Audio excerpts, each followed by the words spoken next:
আসসালামু আলাইকুম। সবাই কেমন আছেন? আশা করি ভালো আছেন। আমি আলহামদুলিল্লাহ আপনাদের দোয়ায় অনেক ভালো আছি। আমি এখন বাগের খানি দুধে ভিজাবো। আর এই খাবারটা হয়তো অনেকেই খান নাই, ঢাকার দিকে বেশি মানুষ খায়, আমিও আগে খাই নাই। বিয়ে হওয়ার পর তো এই খাবারটা খাওয়া শিখছি। আর এই খাবারটা যারা খান নাই একবার হলো রান্না করে খেয়ে দেখবে। এখানে আমি 2.5 কেজি দুধ নিয়ে নিছি, সাথে দিয়ে দিলাম দারচিনি, এলাচ। এখন দিয়ে দিব গুঁড়া দুধ। আমি এখানে চায়ের কাপের 2 কাপ গুঁড়া দুধ দিয়ে দিলাম। এখন ভালো করে নাইড়া চাইড়া দুধটা মিলাই দিব যাতে নিচে কোনো দানা না থাকে দুধের। আমি এখানে দুধ 10 মিনিট জাল করে নিচ্ছি। এখন এই পর্যায়ে দিয়ে দিব চিনি।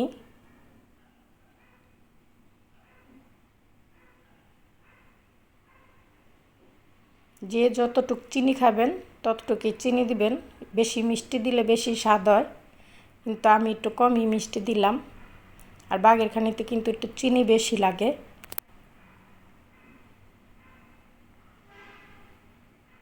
আমি আরও 5 মিনিট জাল করার পর দিয়ে দিলাম নারকেল। এখন একটা বলক তুলে দিয়ে দিব বাগের খানি, আর উপর থেকে দারচিনি এলাচগুলো ফালাই দিব। দারচিনি এলাচগুলো এখন আর দরকার নাই, দুধের সাথে ফ্লেভার তো মিশেই গেছে, এখন আর এটা দরকার নাই। বরঞ্চ দারচিনি এলাচ মুখে লাগলে আরও খারাপ লাগে খেতে।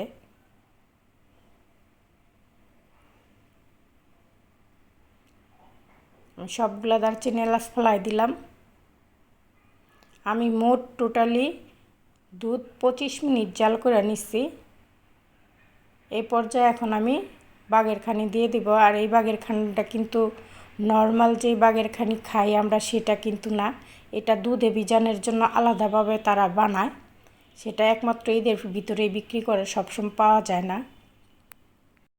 আর ঈদের ভিতরে বেশি পাওয়া যায়, ঢাকার দিকে সব জায়গায় পাবেন, কিন্তু ঈদ ছাড়া এটা বেশি পাওয়া যায় না। আর এটা ঢাকার মানুষ যেহেতু বেশি খায়, ঢাকার দিকেই পাওয়া যায়। আর আমি দুধটা 3-4টা বলক দিয়ে নিচ্ছি। এখন চুলাটা বন্ধ করে দিব। দেখুন দেখতে কত ইয়ামি হয়েছে, খেতেও অনেক মজা। এটা এতটাই মজা, যেদিন এটা রান্না করি কিছুক্ষণ পর পরই আমি অল্প অল্প করে খাই। খেতে আমার এতটাই ভালো লাগে, অনেক মজা লাগে। সেমাই রান্না হয়, কত কিছুই তো ঈদের ভিতরে রান্না হয়, কিন্তু এই খাবারটা আমি কিছুক্ষণ পর পরই ঘুরে ঘুরে খাই। খেতে আমার এতটা মজা লাগে। আর যারা কখনো খান না একবার হইলেও রান্না করে খেয়ে দেখবেন। আর আমার ভিডিওটা যদি একটু ভালো লেগে থাকে তাহলে চ্যানেলটা সাবস্ক্রাইব করে ভিডিওটা শেয়ার করে দিবেন। আল্লাহ হাফেজ। সবাই ভালো থাকুন, সুস্থ থাকুন।